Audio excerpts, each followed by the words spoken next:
Hi everyone, thanks for joining me, MC Carter, for today's webinar, where I'll share with you a model that we've evolved over the years in specialising in working with accounting and business advisory firms on their digital marketing, and that's the Marketing Machine 2.0 model for accountants and advisors.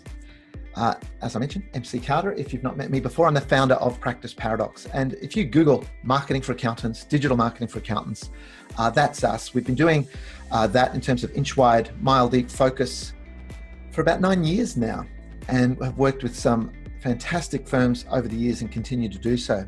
So today's webinar is designed for non-members of Paradox, but looking at the list of those who are with us, there are some existing clients with us, and that's fine, because our style of marketing, if you like, is educational, which is the same style of marketing that we teach and that we help you implement. So there will be value for existing Paradox members, but today is primarily designed for people that are not yet members. So before we look at the Marketing Machine 2.0 model, and I'll explain that component by component, let's recap what are 3 essentials for effective marketing. So this applies to your business, but you can also look at it through the lens of your business clients. So the first thing that I've found in decades now of consulting, advising, and doing marketing for many different types of businesses, primarily professional services businesses and technology related businesses, is structure. You've got to start with marketing structure, because marketing structure is how it works. It's kind of like the rules of the game. You can't come up with a winning strategy, let's say to win a game of football, if you didn't know the rules of football. You'd be at a loss. And we know that most accounting and advisory firms, because we survey a lot, almost on a weekly basis, but certainly most months we're doing surveys and polls of certain types.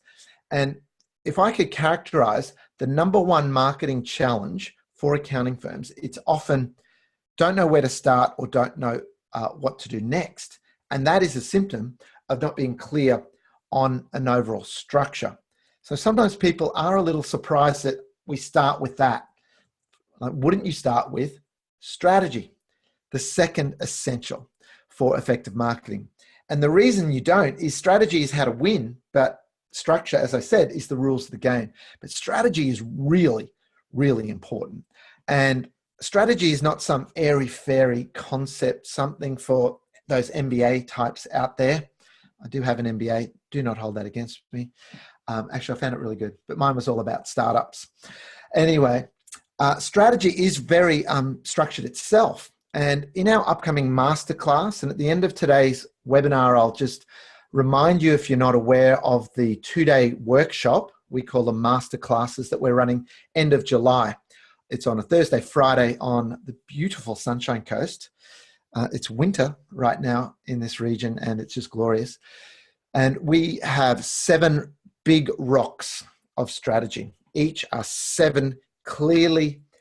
is a clearly implementable component of your strategy. And if you're missing any one of those, you will struggle. You'll be vague, you'll be ineffective, you'll be investing time, money, energy, and not getting the results. So strategy, super important. And lastly, marketing support. You know, you didn't get into the field that you're in, which, let's face it, it's hard enough to keep up with the technical CPD around your professional development, let alone all of the other things that you need to do well to have an effective business of any type. And marketing is one of those things. So you can't do it all yourself. And here's another thing. Today, with digital marketing, there are at least, to summarize it, about 6 distinct different skill sets to be effective at digital marketing. So if you were to look at a firm and you think, wow, those guys, they market themselves so well, I wish I could do what they're doing. And you look at their website, you look at their blog, social media, and let's just take a blog post as an example. If you look at that and go, wow, that's awesome, let's just think through the skill sets for a really effective blog post. And by effective blog post, we don't mean one that's just nice and pretty and nice to read. We mean one that attracts targeted traffic to your website. And that's jargon, I know, and I'll explain that in today's webinar. But the different skill sets involved in a great blog post is number one, strategy. Is it the right topic? Is it focusing on the right audience? Is it connecting with pain points, aspirations, values, etc.? So in other words, is it a good idea anyway, that topic, that strategy? Secondly, there's copywriting. So that's a skill in and of itself. We often have people, when they come to work with us, they say, look, I'm good with numbers. I'm not so good with words. I need help. So copywriting, spelled W-R-I-T, sometimes see people spell that like copyright, the intellectual property, but copywriting is a skill, and it does take years to hone that. And it's actually really difficult. We are constantly recruiting and on the lookout for good copywriters to join the Paradox team because, frankly, it's about 1 in 20 copywriters who apply to work with us at Paradox pass our competency tests, where we give them some draft blog posts, etc., some exercises to do. And hard to find ones that understand how to write for professional services. Often copywriters write in a way that's too salesy, too retail-y. It's just not the right tone of voice. But anyway, there's copywriting skills. So we've gone strategy, we've gone copywriting. The next skill then is SEO, or search engine optimization. And that is the skill of how can we get this blog post to rank really well in Google for a specific search. So a specific phrase of 3, 4, 5, maybe even up to 6 words. And even within SEO, there are components there of technical SEO, which is techie stuff you do on the site to implement the strategy of SEO. But then there's keyword research, which is how do you actually know what phrase you should SEO a particular blog post for? And these are all skills that we have in our team, but that you'd need for a good blog post. So that's 3 so far. The next skill set is someone who understands design so that they can pick or create a good image, crop it, resize it, add perhaps some branding elements over the top of it using a tool like Canva or something more advanced. So that's graphic design. Then moving along again, the next skill is someone's got to load that to your website. And that's quasi-technical. It's, web techie stuff. And it shouldn't be you, should it? You've got far more important things to do.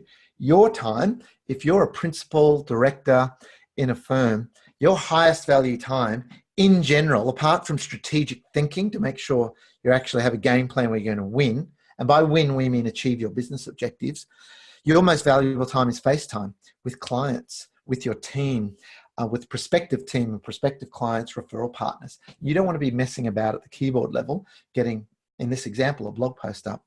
The next skill set is social media, because it's not a matter of putting a blog post up and like that movie Field of Dreams with Kevin Costner with the baseball field out in the cornfields, of build it and they will come. That little voice that he was hearing as a whisper doesn't happen. You actually, once the blog post is live, good strategy, good copywriting, good SEO, good design, loaded well, you've then got to promote it. And there are ways to promote articles in social media, which is a bit different for each platform, a bit different for LinkedIn versus Twitter versus Facebook page versus Facebook personal and so on. And there's tools that you can use, software called social media dashboards that allow you to promote at different times and different intervals that blog post so that the maximum number of people, and not just anyone, people in your target market see that blog post, because that's the goal, is to attract that targeted traffic that we'll talk about. So there's 6 skill sets that I've just explained for how to have a really effective blog post. And I'll tell you right now, when you've got a really good blog post, it can get thousands of people look at it every month. Now that's an outlier in statistics, but a good blog post, we see it time and time again with our members, hundreds of people will read a good blog post every month. So answer this for me. What do you think are the chances of finding that array of skill sets, 6 different skill sets in the one person? What are the chances? I'll tell you right now, pretty much 0. And we know that because we've got a team where individuals who specialize in all of those different areas work together to support our members. Another question, is it worthwhile you and or your team members getting trained up in each of those areas? It's really not. It's crucial that you're trained up in understanding an overall framework of marketing, which is why you're with me today. And it's important you understand the basics of strategy for sure. And all those other skills around copywriting, SEO, design, web tech, social media, that can all be outsourced. If you've got skills in-house that can do elements of those, that's well and good. But the point of this third, the orange circle here of marketing support, is you need help to get things done. The modern business model that we're all familiar with is stick to your core competencies. What are the things that you are really good at that help to position and add the most value? And then everything else, outsource it to trusted providers who can just make it happen at less of a cost than you could probably do in-house, in either direct costs or opportunity costs.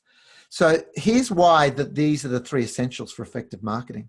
If you lack an understanding of marketing structure, there will be no predictability to your marketing. So if you are, and feel free, by the way, to click the raise hand button to this question, just looking at the list of everyone with us live, click the raise hand button if you've ever thought any of these. Marketing is just a bit of a mystery. You know, it's a bit of a black box. It's full of people you can't trust. It's full of the ponytail brigade. You know, there's no rhyme or reason to it. If you've ever thought that about marketing, and if you've ever thought that about any area of life, health, fitness, accounting, areas of tax, well, clearly you don't have an understanding yet, but the understanding is available. And once you have an understanding of the structure that I'll share with you today, you start to get predictability. There is actually very predictable and highly measurable, thankfully, predictable things in marketing. And the style of marketing that we do at Paradox has a lot in common with accounting. It's measurable.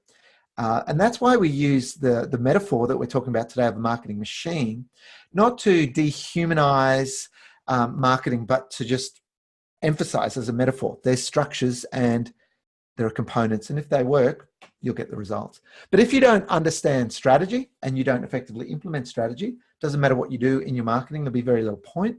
And if you don't have that support, you won't have the consistency. And consistency is really important in marketing because there's certain things every week and particularly every month that you should be doing. It's rinse, you know, lather, rinse, repeat, lather, rinse, repeat. And you know, get those blog posts out, get the email newsletters out, get your social posts happening, get your SEO happening. And if you find that you suffer from any of these, e.g., is your monthly newsletter occasionally monthly, more like quarterly or biannually, well, then you need to invest in resources to get that consistency, because otherwise you'll have a very poor, fragmented, probably unnoticeable digital presence. When you combine all three of those, you have effective marketing. So here's a quick overview, I'll come back to it, of the Marketing Machine 2.0 model. There's five, they're like links in a chain. There's 5 components across the top, from strategy across to convert. And then I'll be covering from going in the other direction, from automate across to onboard. And I'll just dispel one myth that's going around. I mentioned it in last week's webinar, the fact that, you know, oh, growth, why does an accounting firm need to grow? If you're already at a size in terms of number of team members, for example, where your business is, you don't want it any bigger or more complex than what it is. Growth also means evolve. I'm yet to meet a firm that wouldn't like, if they could wave a magic wand, have a different client mix, you know, rather than a small percentage of A's and plenty of B's and lots of C's, to have a firm with fewer, better quality clients. And that's also what we mean by growth, is to evolve. So this Marketing Machine 2.0 model, the 2.0 is, we've evolved it from when I first created it. I first created it in 2009. We launched the Client Share Academy, as it was called, end of 2009. And some of the graduates that went through our Client Share Academy are now superstars in the accounting profession globally, but particularly in Australia. But we work with firms in about 8 different countries. The Client Share Academy renamed itself. We renamed it to the Modern Marketing Academy. And it's actually part of, we keep cannibalizing our own products and keep evolving and innovating, because if you don't, someone else will. And our Modern Marketing Implementer platform now includes all of the content that was in the Modern Marketing Academy and the Client Share Academy, but also includes metrics and support and other tools. So we keep raising the bar on that. But I'll explain later how we've evolved it. First, some fundamental principles for you to understand. Publish or perish. Raise your hand if you've heard that phrase before in either academic or business circles. It's a phrase. Thanks, guys. Cool. So most of you heard that phrase, and in an academic sense, it means if you're a professor, a lecturer at university, you've got to keep publishing in peer-reviewed journals or your career doesn't progress.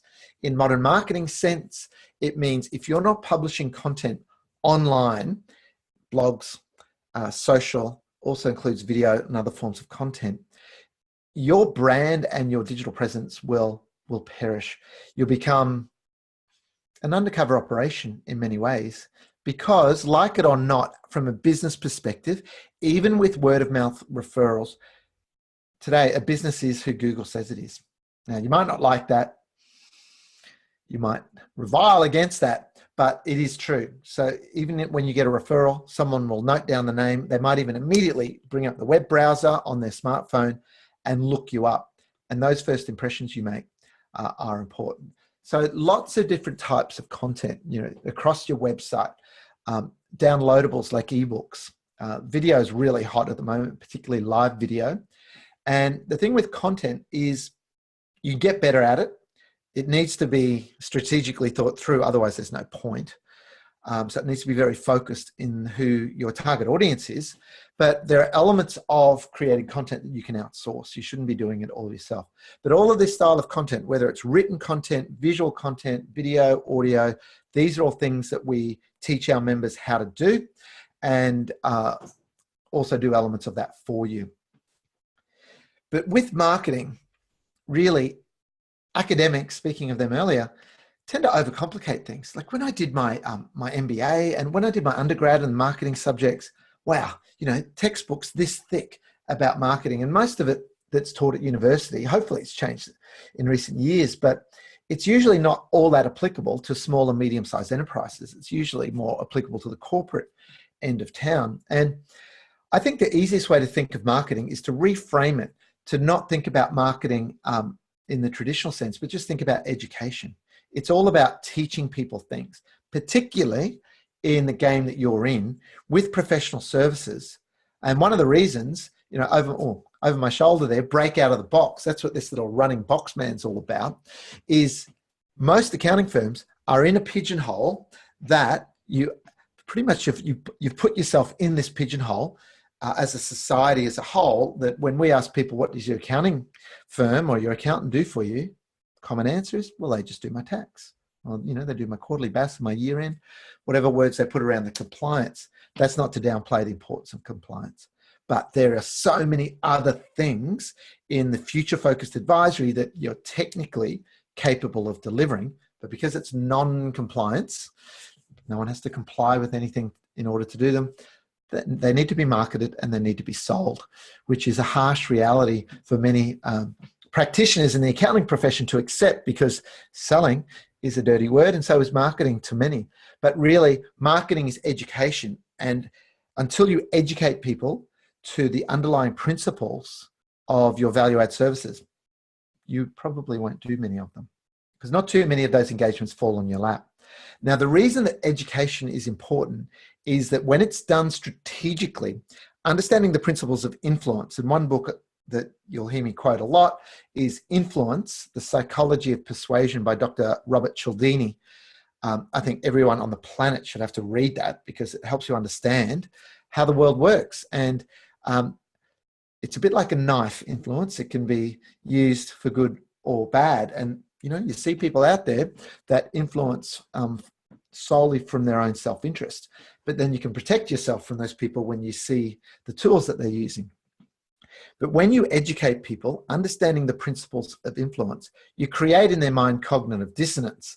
And cognitive dissonance is simply a discomfort. It's a gap in their mind between where they were with their values, beliefs, and attitudes before you educated them on something, and their newly formed attitudes, beliefs, values, etc. afterwards. So that might be a blog post, a video, an event, some form of education. And when you create that dissonance, that's discomfort. And people don't buy when they're comfortable. They buy when they're uncomfortable. They want to create a change in their state of being. The only thing that people ever buy, whether they're buying a product or a service, is a change in state. And that might seem a bit, MC, I'm an accountant, I'm pragmatic, I'm hardcore. I lodge BASs, I lodge end year, depending what country you're in, that'll have different terminology. And that's very practical stuff. Yes, it is. But at the end of the day, they're doing those things as what they would call necessary evils, and they're doing them to avoid penalties and to sleep at night to know that they're complying with the law. But with your value add, often you are helping people avoid or get out of pain or move towards things that they want to achieve in their business. But until they see a gap there, they won't feel motivated to act. And that's because those thoughts, beliefs, and attitudes held before being educated, and these new thoughts and beliefs create that gap, that discomfort. And until you have that difference there won't be any demand for your services. And one way to think as a metaphor for your value add services is that they are footbridges across the gap for your clients. But if they don't see the gap, there's zero demand for footbridges if there's no little chasms to cross. And that is ethical influence. Frankly, I think, and I'm sure you'd agree with me, you really do owe it to your clients. If your small or medium-sized business clients aren't doing the fundamental basics of forecasting and planning so they can avoid, cash flow crises that otherwise could have been planned for, or avoid rude shocks when they find out that they haven't complied with some area of their business, or planned ahead around cash flow, asset protection, succession, estate planning, whatever it might be. You really do owe it to them to make them aware of these things. Now, sure, you won't always convert everyone across to it, but when it's done well, you'll convert a large percentage of your clients onto value add. And we routinely achieve that with clients. Advise accountants in Bathurst, last calendar year, they added $1.2 million in additional revenue in the shape of $100,000 a month in monthly recurring revenue. That's all done automatically through direct debits, credit cards, in advisory alone. And that's a sole practitioner firm in a regional location. So this is utterly doable. Now, before I explain the Marketing Machine 2.0 model to you bit by bit, with a machine and with a chain, it doesn't take any more than one link in a chain for the entire chain to break, clearly. Simple metaphor, but it's an important point to understand, because often we have people come to us and they say, look, I'm already doing this part of my marketing. I'm spending money on SEO. I've spent money in the past on online advertising. I'm doing blogging. I'm doing social media, but I'm just not seeing the results because they haven't understood the structure that I'm about to share with you. And usually there's at least one broken link in their marketing machine. Now, at the end of today, I'll endeavor to get to any questions. So feel free to use the question button in the top left-hand corner. And it's pretty cool, Zoom. It'll list that out for me in a list of questions to address at the end. So number one is strategy. And that is the focus of our upcoming masterclass at the end of July on the Sunshine Coast, which, if you don't know where that is, it's about an hour and a half drive north of Brisbane, the capital of Queensland in Australia. And strategy is all about making decisions and choosing a focus. So some of the myths that a lot of businesses have in general, and particularly accounting firms, when we ask them, what's your strategy? They usually don't even describe a strategy. They'll usually describe an objective, an endpoint that they want to get to, which is like, number one. Remember, strategy is not an objective. A strategy is how you're going to win. What is your game plan to win? And some of the myths are, yes, my target market is small and medium-sized businesses. Yeah, we'll get in a queue with the other 10,000 accounting firms who are targeting that exact same amorphous blob of a target market. I say firmly tongue-in-cheek that there is no SME, SMB market. Now, there isn't from a digital marketing perspective, because if you target, and I put that in double quotes because it's too broad to target them, your content will just get lost in the white noise. And aren't we all swimming in blah, blah, generic content? You only have to go to your LinkedIn feed and scroll through and just go, yeah. But then occasionally something will jump out at you and go, they're talking to me or to my issues. So strategy is a lot about focus. Differentiation for most firms is a myth. The good old USP The unique selling proposition, that's been put out there in marketing seminars for years. And it's kind of a cool idea, but if you look at fundamental strategy, and some of the best writers in this area include Michael Porter from Harvard over the years, and he's come up with different models around strategy and competitiveness within industries. And Porter talks about 3 elements of strategy that can be combined in different ways that only give you 4 options. And the 3 are differentiation, cost leadership, and focus. So differentiation is not saying you're different. And this is the thing, the problem, the issue I have with unique selling propositions is that when accounting firms' websites, let's say, explain, why choose us, and they say, we're different because, and then they just proceed to list out the exact same reasons of why they're different that are identical to the vast majority of the marketplace who are also targeting this amorphous blob of an ill-defined small and medium-sized business market. So they're not truly unique. And Porter says differentiation is not a claim, it's a fact. And it might mean, for example, outside of the accounting profession, that there's a patent or a trade secret or some innovative business model that others hadn't caught onto yet, like Dell Computers in the early days. They, were early pioneers. That's a tautology. They were pioneers in just-in-time manufacturing. So they went a cost leadership strategy because they actually had a fundamental reason to do it. They weren't just discounting; they had lower costs.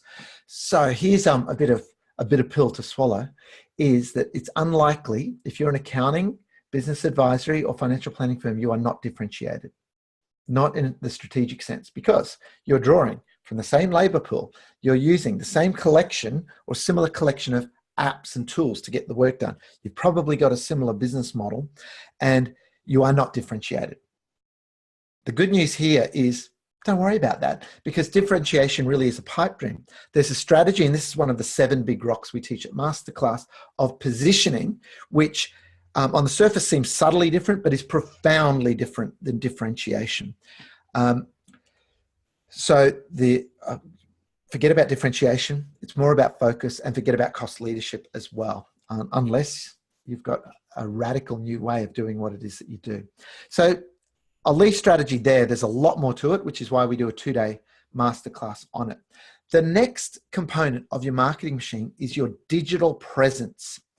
Now, type through just in chat, not Q&A, what digital presence might mean to you. Now, this element, by the way, is one of the elements that we added in the 2.0 version of this marketing machine model. It wasn't in version 1.0, but why I added it is people were coming to us and they had fundamentally had things missing in there from a digital marketing sense. So, for example, they hadn't filled out or strategically completed their Google My Business profile, which is a free profile that everyone on the planet, every business gets. But there are certain steps that are a bit of a chore that you have to do. And there are ways of completing that where your business will rank better than your competitors if you do it in certain ways. So that's just one thing, Google My Business. But your digital presence also, yes, Vanessa, includes your website. So on your website, it's amazing how many people come to us and their website doesn't even have fundamental SEO, the search engine optimization things, where when the site appears in Google search results, the blue, it's called the title of the homepage, so the blue text with the hyperlink on it will just say, firm name, home. Wow. That is supposed to be a headline that will invite people to click it. Or they've got a whole raft of issues that are just wrong and broken on their site on that one level. So yes, website's got to be well designed, well written, but there are fundamental SEO things that need to be done. It should be on a proper content management platform, such as WordPress. And thankfully, more and more of the websites for accountants providers out there, they've lagged for many years on this. More and more of them are moving to proper platforms and not just their own little proprietary platforms. So things like WordPress. Other elements of your digital presence is social media. So not just having accounts set up, but have they been branded really professionally? Most platforms allow you to add images, banner images across the top, on LinkedIn Personal, LinkedIn Company, Facebook page. in Twitter, are you still a little egghead, or have you bothered to actually upload an avatar? Have you branded the colors? Because in Twitter, it lets you brand the colors of the text and links, all that sort of thing. And there's a huge checklist of things that we help firms understand that they need to have a strong digital presence. Why have I bothered spending time on that? Because if you don't have a complete digital presence, you will be disadvantaged compared to do have it.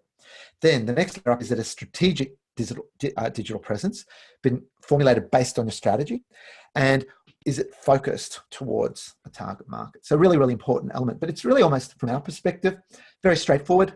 It's almost housekeeping, but it's got to be done. Next, publish. So we've talked about that, publish or perish, educate people, engage them. So that's all that forms of content that we talked about. But here's the thing, a lot of people think this is what marketing's about, and it's not at all. Clearly, it's a means to an end. So then the next link in the chain here is to attract targeted traffic. Now that's the third time I've said that phrase. So let's go into that specifically. Answer for me, do you have in your business a documented, so not just in your head or on post-it notes somewhere, a documented list of phrases that are 3, 4, 5 to 6 words long per phrase that you have documented, that you are systematically working towards ranking well in Google? So in SEO speak, these are your target keywords. They call them keywords even though they're phrases. This is crucial, right? This is one of the ways that you can fly beneath the radar and utterly outcompete other firms who won't know that you're so savvy to this once you're on board with it. And, they won't know that their website is getting, 100, 150 visitors a month, which is pretty normal when accounting firms first come to us. And your website, once you're savvy to this marketing machine model, will quite literally, and we give you reports to show this, will have 1,000, 2,000, 3,000 visitors every month. Now, if you're a corner store or a department store or some sort of retail business, imagine one business that gets 150 people walk in a month and one that gets 1,500 walk in a month. Clearly, it's a numbers game in that aspect, but you don't just want any traffic. So traffic clearly just means people coming to your website. You want targeted traffic, which is why those strategic phrases are so important. So those phrases have to be specific, but they also have to be strategic in that you don't want to target a phrase that only 5 people in the whole of your country are searching each month. So there's a balance between specificity and the volume of searches. So how do you know the volume of searches? The data's available. And by the way, when we onboard a new firm with us, the first part of the meeting is about the strategic onboarding and doing keyword research live collaboratively with you to work out these phrases.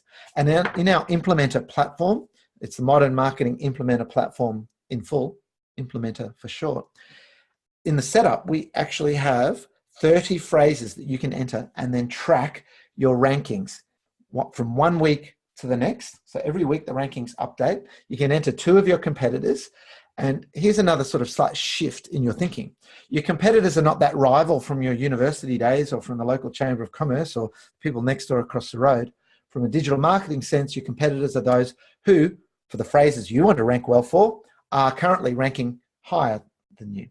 So that's just one of a dozen reports in Implementer that you can see, your keyword ranking. And why that's important is this is sort of the start of you winning and getting momentum. Because when you are in the top 3, they call them organic, weird word, but the top 3 free listings in Google on page 1, they get 80% of the clicks. So, people used to say you've got to be on page 1 of Google or bust.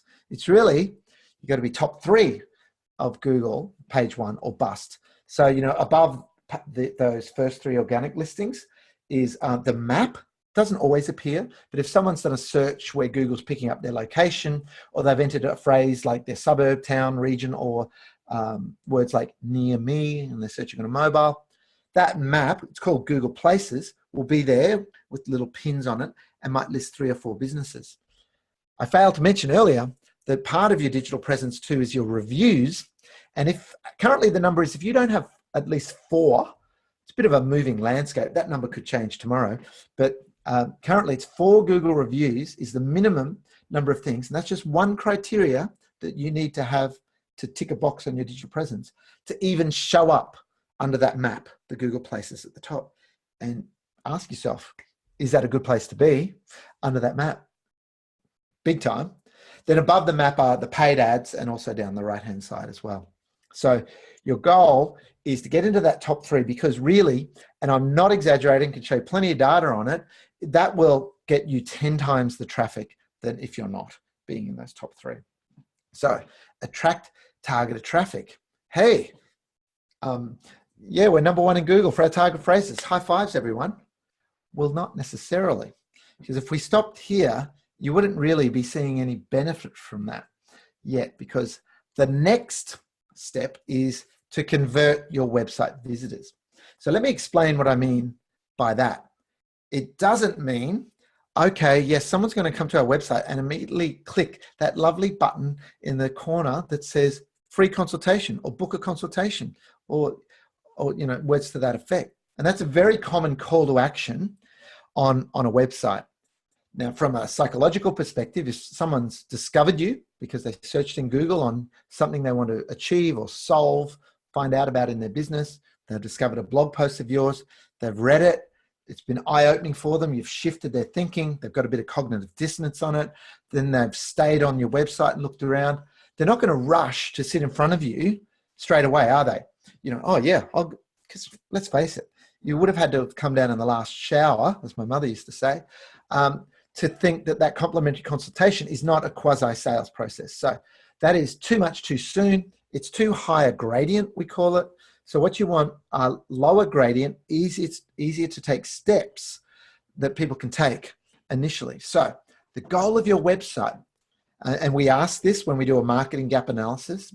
Now, if you're not yet working with us and you're thinking about it, all we do in that process, we guide you through an evaluation, is we do we have a chat, then marketing gap analysis questionnaire you complete, and then we have a collaborative scoping session together. And one of the questions, so I'm giving you some cheat notes here. One of the questions is, what's the objective of your website? And the usual answers we get to that is to get our name out there, to present a professional brand, to do this, the yada, yada.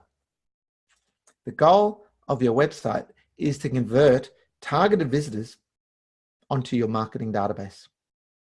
That's it. Now, there are a lot of other vanity metrics out there, but by convert, and by the way, in Q&A, I might just open my web browser and show you examples of firms that are doing this.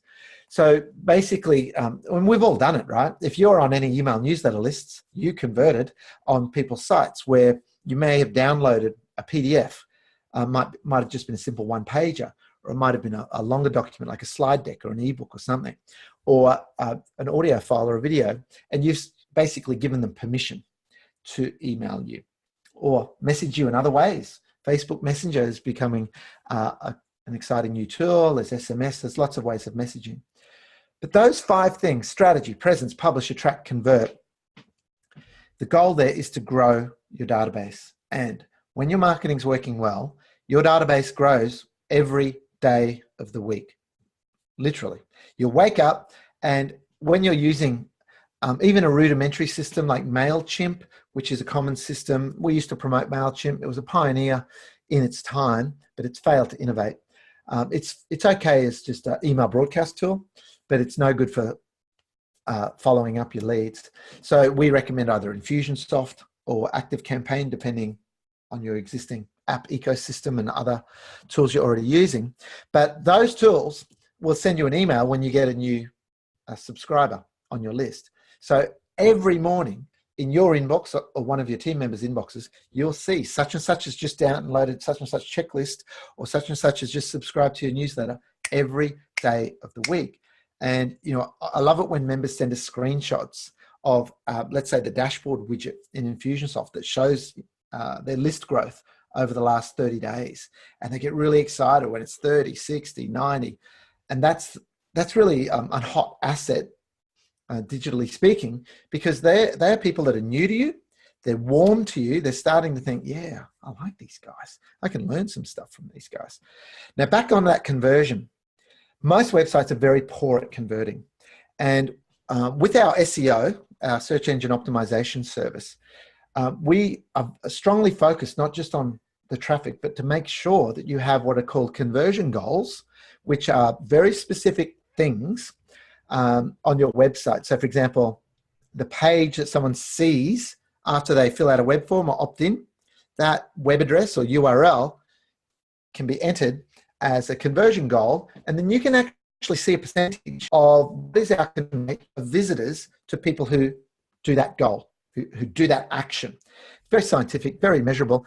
And this allows you to address what otherwise might be a leaky bucket. So if your website's a bucket and the amount of traffic you're getting, that at the moment might just be a trickle, but then over time it should be, a fire hose into that bucket. It's no good if that bucket has some gaping holes out of the bottom, is it? And the gaping holes typically are just a website that doesn't convert. So other things that affect conversion is your value proposition. Oh my God. I did a post in LinkedIn just last week after I saw yet another accounting firm's website that on the homepage says, welcome to our website, or welcome to firm name. That is an anti-value proposition. It's the exact opposite of what the main headline should be on your website. A value proposition very quickly conveys what it is you do, for whom, and why people should choose you. And it's not easy to come up with a strong, concise one. And there's a certain structure to a value proposition of main headline, subhead that expands on that initial promise, and 3 or 4 primary benefits. So not naming the services, but the primary outcomes that you'll help. Crucial. Your value proposition is the biggest effect or influence on the conversion rate on your website. Here's another conversion rate killer for websites. Again, proven by data. Who's got a website? It's okay, no one will see it but me. Click raise hand if your website has a slider or a billboard on it where there's an image at the front. It'll have some words on it probably, and then every 5-10 seconds, whatever, it slides to a new one, and then slides to another one. Great. People here are very honest. Adrian, Gary, cool. Now, here's the thing. Imagine you're at one of these ubiquitous business networking breakfasts like BNI or something. I'm really down on those things because if you do those, unless you're there for the hot breakfast and just the social interaction, like if you're really there for leads, you don't have a marketing machine. You should be getting warm inbound leads. You shouldn't have to go out there begging and cold prospecting or networking for them. But if you like to go to those breakfasts, that's your choice.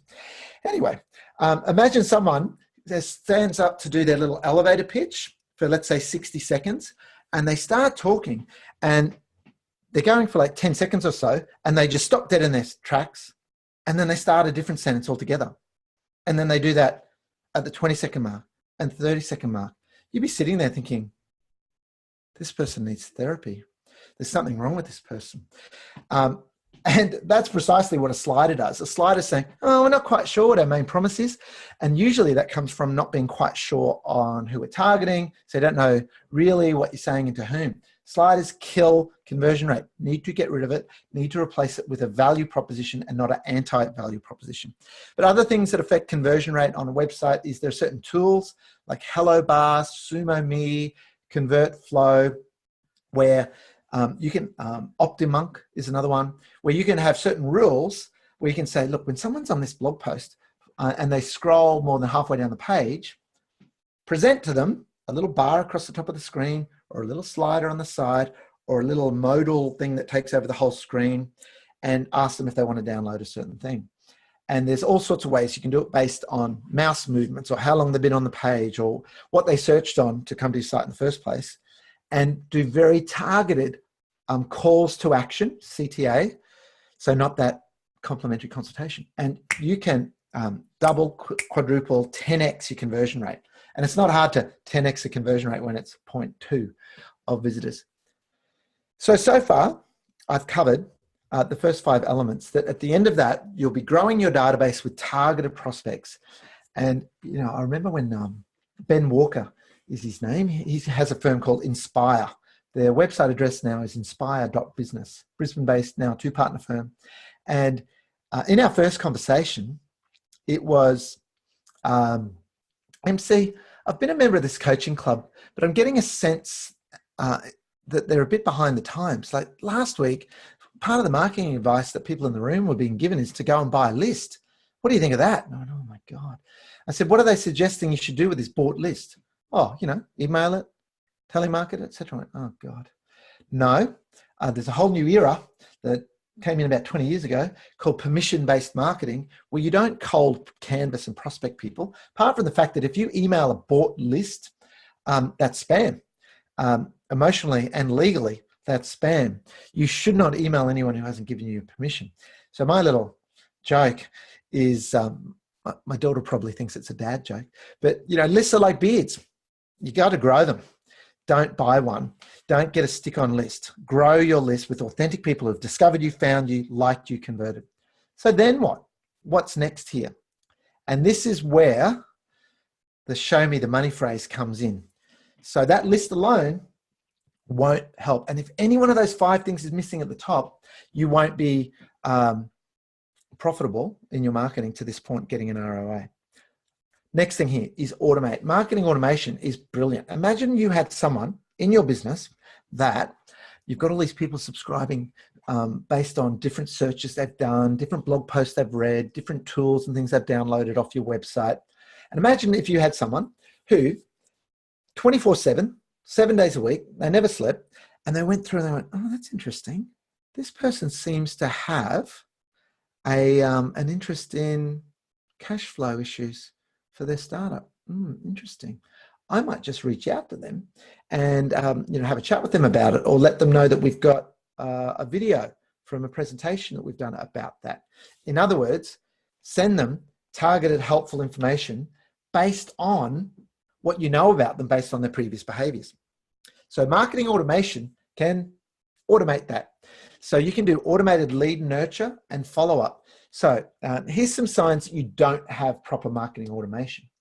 The contact us page on your website, the little form that many people have, if that just sends you an email with text, that information should go straight into your CRM. So your contact or client relationship management system. Now, most practice management systems, ironically, don't really help you manage your practice. They're more like time and billing and workflow tools, which are important elements. But the last time I looked, the core of your business is the relationships that you have. So whilst those operational tools are crucial, everyone needs to have a sophisticated modern CRM. And CRM is a subset of marketing automation. So when you're using a tool like Infusionsoft or ActiveCampaign, and by the way, don't buy those things off the screen, buy them off certified partners based in your country. We can refer you to ones that are good at doing it. There are disadvantages to buying directly from the software companies. But when you're using those tools, the information goes straight into the database, and then based on what they've downloaded, can tag them. It's like a virtual sticky note to say, these are their main issues, as they said, or here are their interests, or here's their business stage, their startup, or their first 2 or 3 years, or their 5 to 10 years, or here's their demographic about their age. So clearly, based on someone's life cycle, there are different services that are more or less relevant to them. But having that marketing automation at the front means that you can have data that flows from your website into your CRM and marketing automation, your email broadcasts, your sales proposal tool, and then workflow deployment, invoicing, and even dunning to follow up your debtors. And we've helped lots of members do that. In fact, I ran into a member at the Accounting Business Expo that was a few months ago now in Sydney. A gentleman's name's Shane, sole practitioner in Brisbane. He's one of our case studies for another story where we helped him grow his client share, which is our word for number of services per client. But he came back to me and he said, MC, we've finally got it happening. We've finally got the data going through all of those links, and we have one master database. We've got rid of all these other duplicate databases. So this is part of what we advise around. And he said, we've achieved that thing that you said, where your website is the front end of your marketing. Greg Tuckle's another person from Zero Books who talks about his business is a machine and the website is the front end of that machine. So all that data that I just said, no one in your team's keying it in. So that saves time, labor, cost, clearly. But it is more accurate. There's no human error. So that's all I'll say for today on marketing automation. So again, what's the point of marketing automation? It is to nurture your list. So if you had a great list and it's growing by 50 subscribers, 100 subscribers or more every month, and then you just hammered them with buy, hard sell stuff, people will unsubscribe, or earlier than that, they'll just become unresponsive. They won't open things. So the trusted advisor mantle that the accounting profession globally wears with pride, quite rightly, sadly, doesn't help you sell a single thing, because people don't buy from trusted advisors. They buy from those they know, like, and trust. So, phrase before, and so, yeah, they've got to trust you, but really, the accounting profession is so trustworthy, and that's a wonderful thing. But people got to feel like they know you, and they're not going to feel like they know you if they hear from you once in a blue moon and they meet with you once a year. That's not a relationship. That's more an acquaintanceship. And they're going to feel like they like you. And an element of liking is familiarity as well. So these three things work together. And if you are educating your clients and letting them know about recent blog posts and other information that will help them improve their position in life, in their business, personal finances, what's not to like? It's good karma. It's just helpful. And one of these things that members that we work with like, the accounting firms like, is this style of marketing works whether you're talking about attracting new ideal clients to you or just educating your existing clients and evolving and growing them to be doing more of your value add services. So to this point, you can just feel like you're putting good karma out there, but there is a commercial benefit to you. And frankly, it's good for everyone in the ecology here. It's good for your clients and prospective clients as well. Now, at some point, you've got to ask them to dance. You've got to ask the scary question that they might say no to. And this is the invite step. This is where you ask people to either book or buy. It's my little mantra. Ask them to either book or buy. So book a time to actually finally have that consultation with you, or and that might be face-to-face. It might be over the web through Zoom or Skype or something like that. Or it might be to book a ticket to come to a workshop or a boardroom briefing about a topic that you will know that they're interested in. It's mind-blowing when you get someone who's a new prospect and you're using a tool like Infusionsoft. You can look into their record. You can see what they searched on to find you in the first place. You can look at what blog posts they read and how many minutes and seconds they stayed on each one.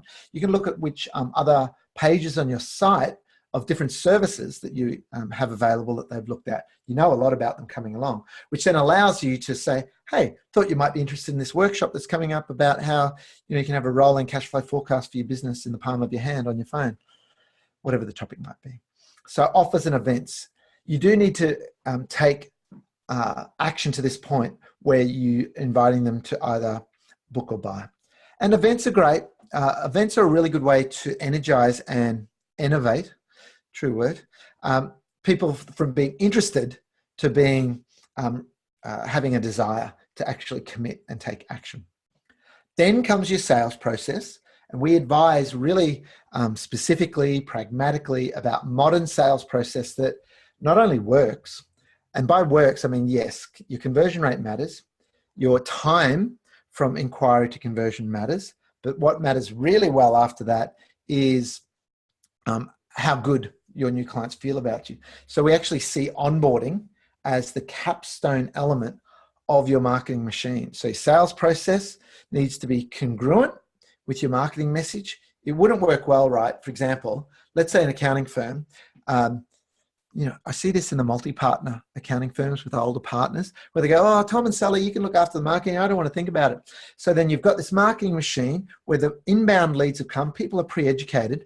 And then in the sales meeting, if they're talking to someone who hasn't been aware of what the message and the content's been that the firm's been putting out there, there'll be a disconnect because the prospect will say, that article that you guys wrote about cloud accounting and those different password management apps. And if this person draws a blank, instant break in rapport.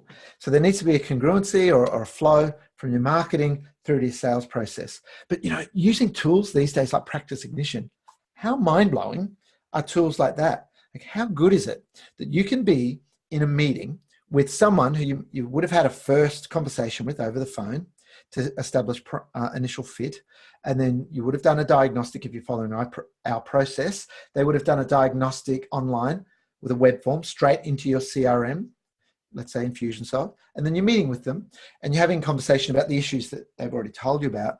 And then together you scope up They can see on the screen in front of you the different services, whether they were like quarterly or monthly, CFO or management accounting, whatever your services might be. And you go, right, okay, how does that look? You can then read them in terms of their body language and go tap, proposal goes off to them, arrives in the email these days. Many of us, sadly, have our emails with us on our phone, tap accept, bam, go straight through into Xero Practice Manager, Workflow Max. No one in your firm has to even manually set that up. And then depending if you've also got their payment processing set up, the invoicing will be done automatically out through Xero. Initial payments will be processed and then monthly ongoing. Pretty cool time to be in business. I think you'd agree. But only if you know how to use these tools well. You know, all these apps to me, I talk about, you know, they're really just an expense until you get to the ROI phase. Before that, you're in the donation phase where you're paying money for an app and you're not really utilizing it, but you're paying your monthly subscription. Very nice of you to donate. And we've all been there. So then onboarding should be strategically designed to achieve those quick wins, because there's a honeymoon period when someone first joins your firm as a client where you're likely to get a lot of referrals. Naturally, if you blow them away at the start. The reason we added this, now that onboard was not in the initial Marketing Machine model, it's in the 2.0 model, because I can remember like it was yesterday, a guy, he would have been maybe in his late 20s, very progressive, up-and-coming advisor in a firm. They were in Melbourne too. And he had a real problem that he wanted our help with addressing, because the partners in the firm were doing the sales process. And then the new client was signing up. The partners, the directors, were just handballing it across to the team to deliver. And expectations had been set way up here in terms of service levels, response times, and the team just felt like they were being set up for failure. So no point having a great marketing machine delivering all these leads if you're getting new clients and then disappointing them and churning them, as the term is these days. So the end result, the end of all this, you end up with a database that has been consciously designed and built one element at a time. And this process predictably works. If you're ever not getting results following this, that's why we have an educational element ongoing with our members. We can diagnose, we can see where there'll be at least one of these elements broken if you're not getting inbound leads, warm inbound, pre-sold, easy to talk to, easy to convert leads on a weekly basis. Something needs fixing, and we know how to fix it. So today, you'll be getting a copy of, let me just fix that, a copy of the Marketing Machine Blueprint. Now, the idea here is you'll get this in high res. It'll be A2, which is like 4 A4 sizes. So poster size, and print that out at your local printers, put it up on your wall, and this gives you a place to have a checklist for each of these elements, so that you go, right, yes, on our strategy, we need to make some decisions on this and that. Digital presence, yeah, I haven't even thought about, we need some help with our Google My Business. And by putting it up on your wall in a place that you and your team see, might be, I don't know, in the kitchenette or wherever you make your coffees, or in a team meeting room, or a corridor that everyone walks past, it'll make it more top of mind. And this is a tool that we'll be using at the upcoming masterclass as a structure for you to go through. And implement that and you'll see the benefits. So before this webinar, I asked Brad Matthews on our team, when will today's attendees be getting their free copy of this poster? And in true analytical style, he's our marketing machine mechanic, he went 85 minutes afterwards. So later on today, you'll get an email with a download link to your A2 version of that poster. So print it out, put it on the wall, use it. Okay, so there's been some questions that are coming through. Vanessa, and I'll just address these questions. Vanessa said, what's the disadvantage of buying CRM accounts straight from online website? And she's also asked, which CRM tool are you considering to sign up to? Oh, Isabel asked that. And then Vanessa answered HubSpot. Now look, HubSpot's a good tool. If you're committed to using it, keep using it. We don't recommend it. Only because we think it's probably 3 times more expensive than what you can achieve with other tools. But it is good at what it does. Here's why I recommend, for example, with Infusionsoft and ActiveCampaign, you don't buy directly from the website is, and we've experienced this ourselves, sadly, it was a bit of a horror story. When you buy Infusionsoft straight through their website, so they're based in Phoenix, Arizona in the States, you get, as part of the package, an implementation, I think they call it Kickstarter. So initial number of hours of someone helping you get your list in there, set up the fields and tags, etc. Then you buy it direct from Infusionsoft, you end up with a 22-year-old, roughly, who's entrepreneurial business, who's a salaried team member sitting in a head office in Phoenix helping you do it. You generally don't get a good experience. We had a really bad experience. Now, I love Infusionsoft, don't get me wrong. Their tool's great, but they have a model of, you know, how many of you will be Xero partners or certified in MYOB or Sage Handysoft, whatever. So they have certified partners, and what these guys do is they have a business that is focused solely on helping you implement that tool. And I know HubSpot's got it too with the certification. Now, when you buy through a certified partner, you don't pay any extra, but what happens is they demo it to you. And because they're experienced in business, they'll be able to give you a better demo than any generic one. And then you buy it through them, and then they become your implementation support for the Kickstarter, and you get a better result quicker. So that's why we highly recommend. So we've got one particular Infusionsoft certified partner we recommend, and also one particular one that we recommend for ActiveCampaign. So thanks for asking that, Vanessa. And in wrapping up, so in total, we're going to end up going 5 minutes over, because we're currently 3 minutes over, just to show you where you can go to find out more about the upcoming masterclass. So go to practiceparadox.com.au/masterclass. Now, maybe Isabel or Brad, if you could paste that URL in chat out to everyone so they can just click on it and go to it. So on this page, again, practiceparadox.com.au/masterclass is all the information about it.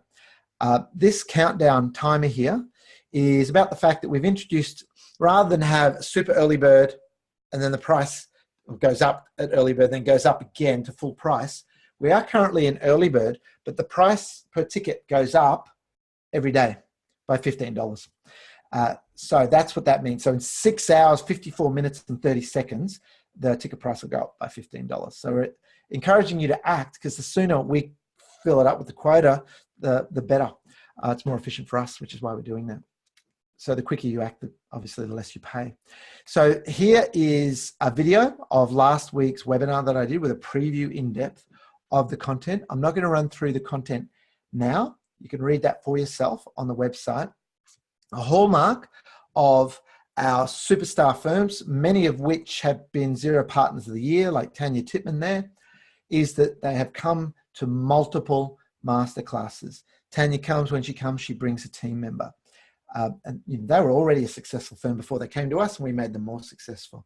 You know, Mitch Griffiths here, he came to us when they were virtually a startup, very early stage, because they noticed other accounting firms were marketing themselves really well, and he asked them, who do you use for your marketing? And the answer 3 times in a row was Practice Paradox. So who should attend? It is designed for the senior people in the team. It's not designed for junior team members, because we'll be talking about things that relate directly to the value of your firm and ownership issues.